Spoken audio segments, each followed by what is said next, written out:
Le débat, c'est de savoir pourquoi les hommes d'affaires sénégalais, le patronat sénégalais n'est pas en mesure de soutenir des banques au moment où des Burkinabés, des Ivoiriens, des trucs sont encadrés par leur État pour venir investir au Sénégal. Le débat doit se poser à ce niveau, sur la pertinence d'une banque nationale. Toutes ces banques qui sont détenues majoritairement par l'État doivent être un grand pool, y compris la Poste aujourd'hui qui est préoccupante, qui a le plus grand réseau aujourd'hui. Si on met la Poste, la CNCA, la Banque agricole, la BHS et les instruments comme l'ADER, comme le FONGIP, on va rationaliser, on va avoir un grand groupe bancaire. On peut saisir toute société par décision du juge, mais la banque, non, on ne peut pas, parce que seulement c'est la banque. Ce n'est pas normal, et c'est à l'article 111. Deuxième exception de droit commun, c'est l'article 142, les articles 142 et suivants, sur les réclamations des clients. Monsieur le ministre, je suis sûr que vous avez lu Franz Kafka. Je suis sûr que vous avez lu Kafka.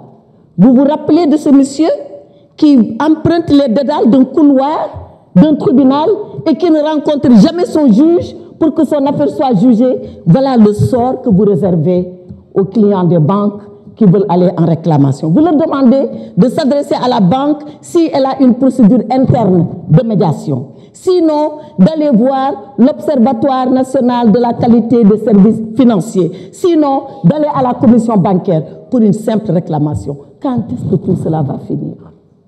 Quand est-ce que ce pauvre client, qui ne comprend rien à rien ou pas grand-chose, il va finir de voir enfin son droit restitué si vous lui mettez tous ces obstacles devant lui? Voilà ce que disent l'article 142 et les articles suivants de la loi que vous nous présentez. Ce qui est plus alarmant, c'est l'article 79, alinéa 3 de la loi portant réglementation de la microfinance, qui dit, si vous avez un problème avec une microfinance, vous allez au tribunal et que vous détenez une décision de justice.